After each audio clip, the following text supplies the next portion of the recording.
आपने बहुत बार एक चीज नोटिस करा होगा कि आपके क्लास में कुछ बच्चे ऐसे होते हैं जो ओवर इंटेलिजेंट होते हैं, जिसका आईक्यू लेवल बहुत अच्छा होता है। वो कुछ भी पढ़ते हैं उसको लंबे समय तक याद भी रहता है। कभी भी आप उससे कुछ भी पूछ दो वो एज इट इज आपको सुना भी देगा। आपने बहुत बार कोशिश करा होगा कि काश हम भी ऐसा बन पाते, लेकिन आप हमेशा फेल हो जाते हो। इसके पीछे का रीजन ये है कि आपको सही तरीका नहीं पता है। आपको ये नहीं पता है कि आप कैसे अपना मेमोरी पावर को इंप्रूव करोगे। आपको ये नहीं पता है कि आखिर वो टॉपर कैसे टॉपर बना है। आपको ये नहीं पता है कि आखिर वो टॉपर का इंटेलिजेंसी इतना अच्छा हुआ कैसे। आज के इस वीडियो में मैं वो सारा राज आपको खोल के देने वाला हूं, क्योंकि मैंने खुद इंडिया का सबसे बड़ा कॉम्पिटिटिव एग्जाम को पहला अटेम्प्ट में करा है। पिछले 4-5 सालों से लाखों बच्चों को गाइड भी करा है, तो मुझे हर एक चीज पता है कि आखिर किस प्रकार से आप अपना मेमोरी पावर को इंप्रूव कर सकते हो। आप भी कुछ भी पढ़ोगे तो वो लंबे समय तक आपको याद रहेगा, एग्जामिनेशन में आप रिकॉल कर पाओगे। तो अगर आप चाहते हो ऐसा हो तो इस वीडियो के कमेंट सेक्शन में एक लाइन लिख के जाना कि मैं भी अपना मेमोरी पावर को इंप्रूव करूंगा और मैं भी एक दिन इंटेलिजेंट बन के दिखाऊंगा। देखो तुम्हारे अंदर एक पॉजिटिविटी आया होगा। तो इस वीडियो को हम यहां से शुरू करते हैं। सबसे पहले मैं आपको यह बताने वाला हूं कि आखिर हम कुछ भी इतना जल्दी भूलते क्यों हैं। हमारा मेमोरी पावर ऐसा बना क्यों है कि हम कुछ भी पढ़ते हैं और भूल भी जाते हैं। देखो इसके पीछे का रीजन यह है कि अगर आप कुछ भी आज पढ़ते हो 100% आपके दिमाग में वो रहेगा, लेकिन अगले 20 मिनट के अंदर वही चीज 58% पे आ जाएगा। मतलब आप मैक्सिमम चीज तो भूल चुके हो, अगले 1 घंटे के अंदर वो 44% पे आ जाएगा और अगले 1 दिन के अंदर वो 33% पे आ जाएगा। मतलब आपने सारी चीज तो मैक्सिमम भूल ही गया। एक टेक्निक मैं यहाँ पे आपको बताने वाला हूं जिसका नाम है स्पेस रेपिटेशन टेक्निक। ये एक ऐसा टेक्निक है जो मैं खुद भी फॉलो करता हूं और मैं सारे बच्चों को बोलता हूं कि तुम इसको फॉलो जरूर करना। अब स्पेस रेपिटेशन टेक्निक होता क्या? स्पेस रेपिटेशन का मतलब ये होता है कि आप एक स्पेसिफिक इंटरवल पे किसी चीज को दोबारा से जाके देखते हो। अब वो स्पेसिफिक इंटरवल होता क्या? देखो, second day, third day, 5th day, 7th day, 14th days और 21 डेज के अंदर। अब ये आप बोलोगे भैया तो बहुत टफ काम है। देखो टफ कुछ भी नहीं होता। आपको करना ये है कि एक पेपर लो, उस पेपर पे जो भी चैप्टर तुम आज पढ़े हो उसको एक लाइन में लिख दो कि इसको तुमने आज पढ़ा, अब इसको नेक्स्ट रिवीजन तुम्हें कब करना है। वो 2nd डेज, 3rd डेज और 5th डेज, 7th डेज का एक प्लानिंग बना लो। अगर तुम किसी चीज को इस प्रकार से पढ़ते हो वो चीज तुम्हें लंबे समय तक याद भी रहेगा। अगर तुमने कोई भी चीज को आज पढ़ा तो वो ऐसा नहीं है कि हमेशा के लिए याद हो जाएगा। तुमने कुछ पढ़ा वो तुम्हारे दिमाग में एक शॉर्ट टर्म मेमोरी बन के स्टोर होगा। अब उस शॉर्ट टर्म मेमोरी को अगर लॉन्ग टर्म मेमोरी में ले जाना है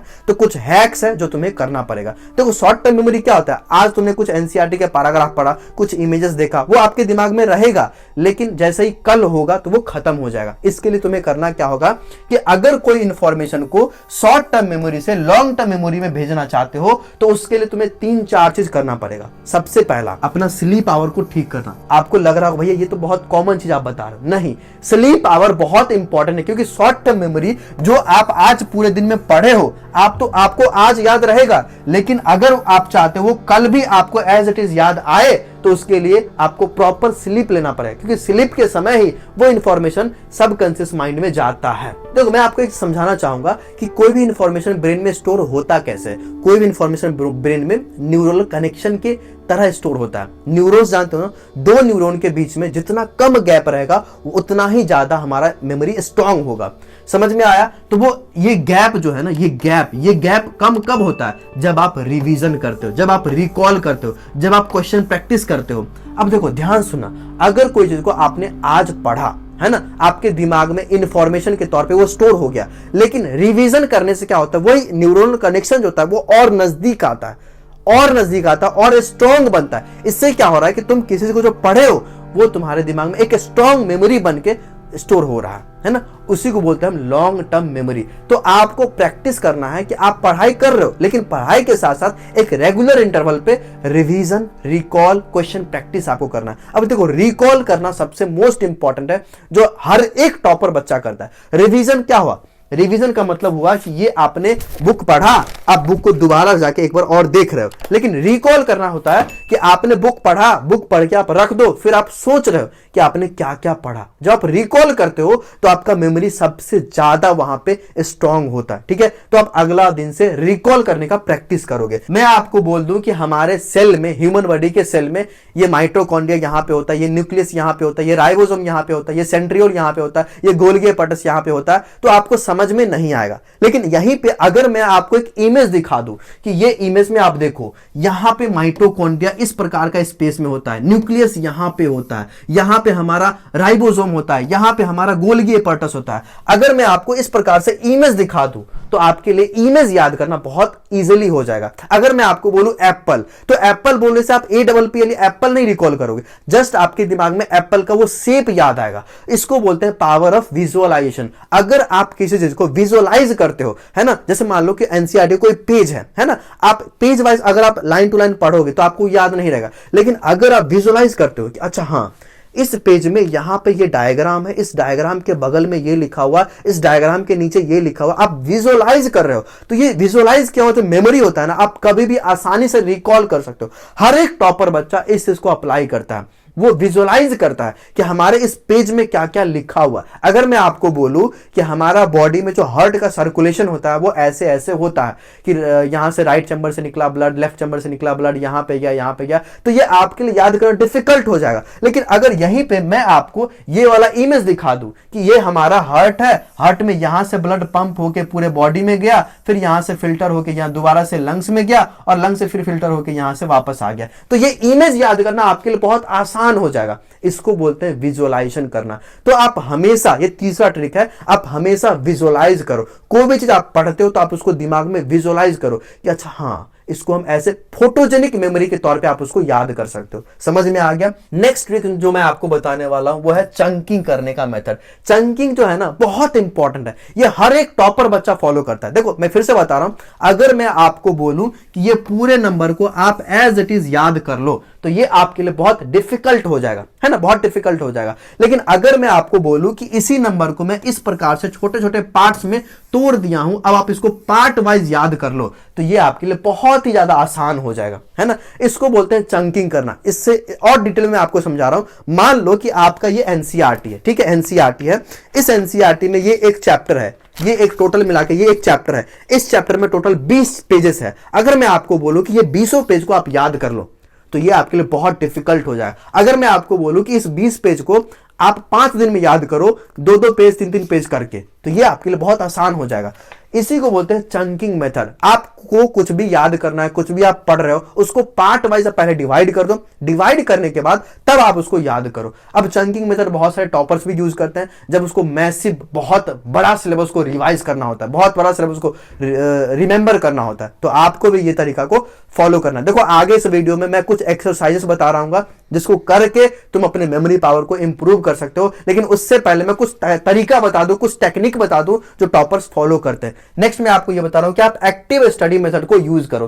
देखो बहुत सारे बच्चे इस मेथड को यूज करते ही नहीं, जिसके वजह से उन्हें लगता है यार कि कुछ भी हमें याद नहीं है, कुछ भी हम सही से पढ़ ही नहीं पा रहे हैं। देखो सबसे पहले आप एक चीज समझो, अगर आपको कोई भी चीज लंबे समय तक याद रखना है तो सबसे पहला काम यह होता है कि आप उसको सही तरीके से समझो, आप सही से उसको पढ़ो। अगर आप लेक्चर से पढ़ रहे हो, अगर आप बुक से पढ़ रहे हो, कहीं से भी पढ़ रहे हो, आप सबसे पहला आपका काम क्या होगा कि आप उसका डीप अंडरस्टैंडिंग लो। आपको एक एक लाइन का, एक एक सेंटेंस का, हर एक चीज का एक अच्छे तरीके से माइंड में क्लियर होगा कि इसका मतलब ये है, यहां पे ये बोला गया है। क्योंकि अगर आपका कॉन्सेप्ट ही सही नहीं रहेगा तो वो कभी भी आपको याद नहीं रहेगा, आपका 0% वहां पे कंफ्यूजन रहना चाहिए।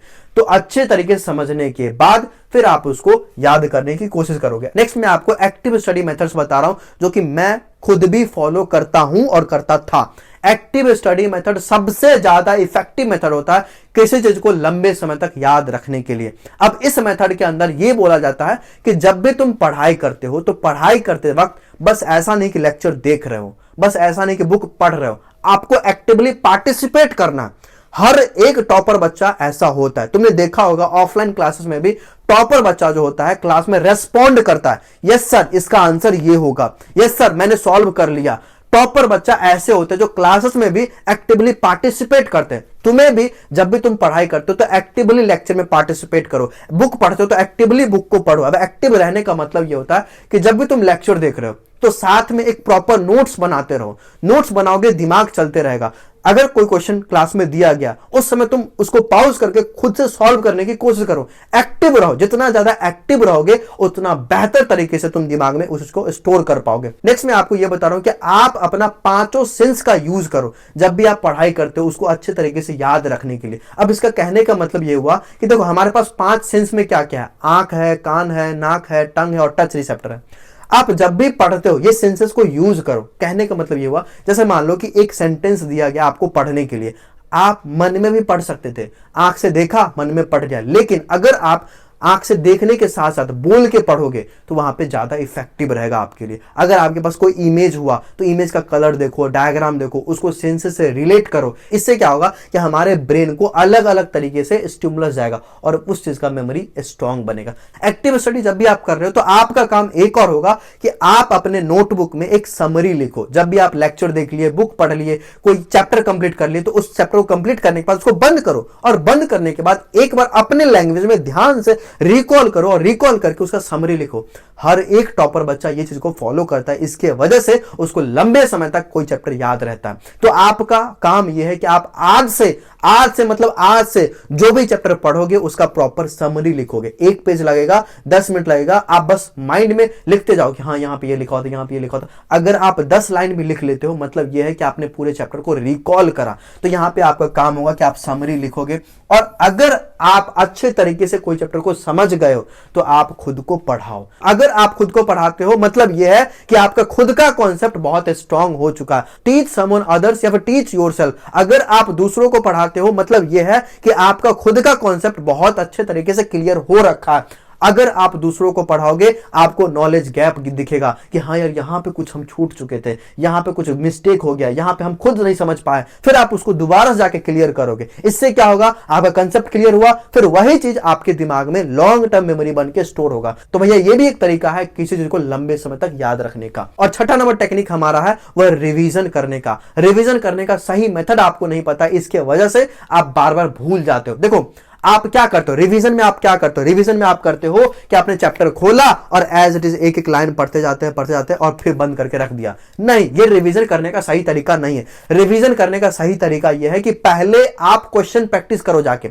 आप उस चैप्टर का आप 40-50 क्वेश्चन सॉल्व करो, वहां पे देखो कि आपको क्या क्या नहीं आता था, फिर आप वो सारे अपने वीकनेस को पॉइंट आउट करो। फिर जब आप रिवीजन करने जाओगे फिर आप वहां पे फोकस करो। रिवीजन करने का सबसे बेस्ट तरीका होता है क्वेश्चन प्रैक्टिस।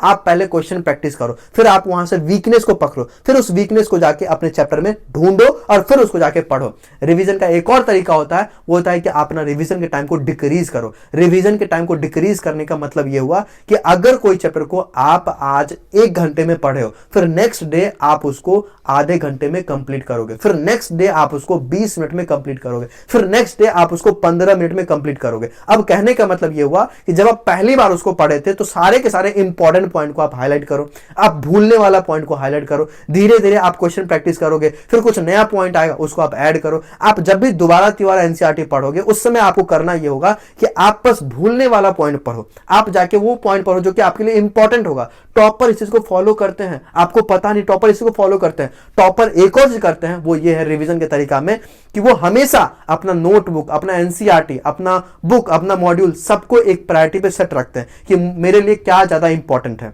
टॉपर एक और चीज करते हैं कि जब भी वो रिवीजन करने के लिए बैठते हैं वो बस नोट्स पढ़ते नहीं है, वो लेक्चर बस देखते नहीं है, वो बुक बस रीड नहीं करते हैं। उसका काम ये होता है कि जब भी वो पढ़ते हैं तो रीडिंग के साथ साथ वो लिखते भी हैं, एक शॉर्ट कॉपी में लिखते हैं। पढ़ने के साथ साथ वो बोलते भी है, बोलने के साथ साथ वो सुनते भी हैं और उसको अप्लाई करते हैं। टॉपर्स एक और चीज करते हैं जो कि आपको कोई नहीं बताएगा, मैं खुद भी फॉलो करता था। वो तरीका यह है कि जब भी हम रिवीजन करते हैं तो रिवीजन करते वक्त मान लो मैंने नोट्स रिवीजन कर लिया, एक एक लाइन हमने अच्छे तरीके से समझ लिया, सेम डे में नोट्स पढ़ने के बाद हम एनसीईआरटी पढ़ते हैं। अब एनसीईआरटी में कुछ भी एक्स्ट्रा रहा, कुछ भी इंपॉर्टेंट रहा, उसको पॉइंट आउट किए। अगर और भी हमें नॉलेज चाहिए होता है तो हम सेम डे में बुक भी पढ़ लेते हैं। मतलब आप एक सीरीज ऑफ इंफॉर्मेशन का कनेक्शन बना रहे हो, जिसको बोलते हैं माइंड मैपिंग भी बोलते हैं।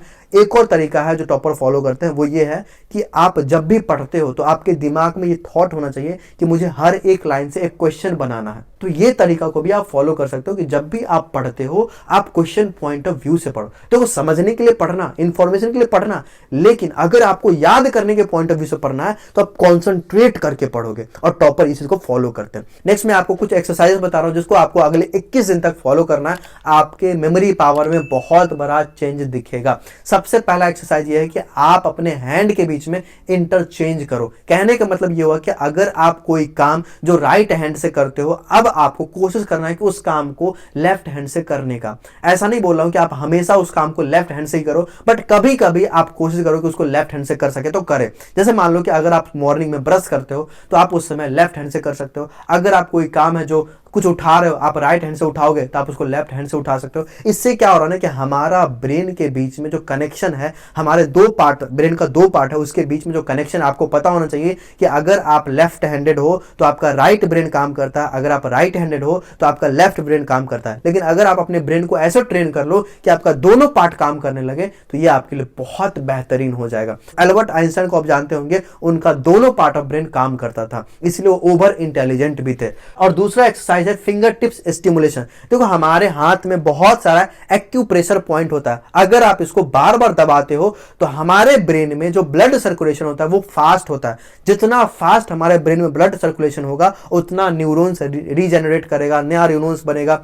तो अगर आप कभी भी बैठे हो, कभी भी फ्री हो, आप इस प्रकार से एक प्रेशर बना सकते हो अपने हाथ पे। इस प्रकार से बस आपको करते रहना। कभी भी आप पढ़ाई कर रहे हो, इस प्रकार से आपने बहुत बार देखा भी होगा, जो बड़े बड़े लोग होते हैं वो इस प्रकार से अपने हाथ को करके रखते हैं। जब भी आप फ्री हो तो इस प्रकार से भी आप प्रेस कर सकते हो। अगर आप ऐसा करते हो तो ब्लड फ्लो इंक्रीज होता है ना। धीरे धीरे आपको दिखेगा चेंज कि आपका मेमोरी पावर इंप्रूव हो रहा है। एक और चीज आप कर सकते हो अपने मेमोरी पावर को इंप्रूव करने के लिए, वो यह है कि अपने हाथ के जो फिंगर्स है उसको 90 सेकंड के लिए इस प्रकार से बांध के रखो। जैसे ही आप बांधोगे एक पॉजिटिव एक स्टिमुलस जाता है अपने ब्रेन को। इससे क्या हो रहा है, हमारा ब्रेन एक्टिव हो रहा है। आप ये ट्राई करके देखना। अगर आप ये लगातार 20-25 दिन भी फॉलो करते हो आपको एक पॉजिटिव रिजल्ट दिखेगा, आपका मेमोरी पावर धीरे धीरे इंप्रूव भी होगा। तो ये बहुत सारे एक्सरसाइजेस थे जिसको आप फॉलो कर सकते हो। अगर आप उसको रेगुलर बेसिस पे फॉलो करते हो तो आपका भी मेमोरी पावर इंप्रूव हो जाएगा। सबसे पहला स्टेप जो आपका होना चाहिए वो है कि आप खुद में बिलीव रखो कि आप इंटेलिजेंट हो, आप इंटेलिजेंट बन सकते हो, आपका भी मेमोरी पावर अच्छा है। इसलिए मैंने आपको पहले कमेंट सेक्शन में बोला था कि आप लिख के जाओ कि आप भी एक दिन इंटेलिजेंट बनोगे। आप बस काम करते जाओ, एक सही तरीके से आप पढ़ाई करते जाओ। बस आपका काम यह है कि इसको फॉलो करना। चैनल पे पहली बार आया हो तो चैनल को सब्सक्राइब करना, क्योंकि ये चैनल आपके लिए सबसे इंपॉर्टेंट है, सबसे बेहतरीन चैनल जहां पे आपको एजुकेट किया जाता है, सही तरीका बताया जाता है पढ़ाई करने का। तो आपका काम बस इतना है कि इस चैनल को अभी के अभी सब्सक्राइब कर लो। Thank you so much for watching the video till the end. पढ़ाई करते रहना।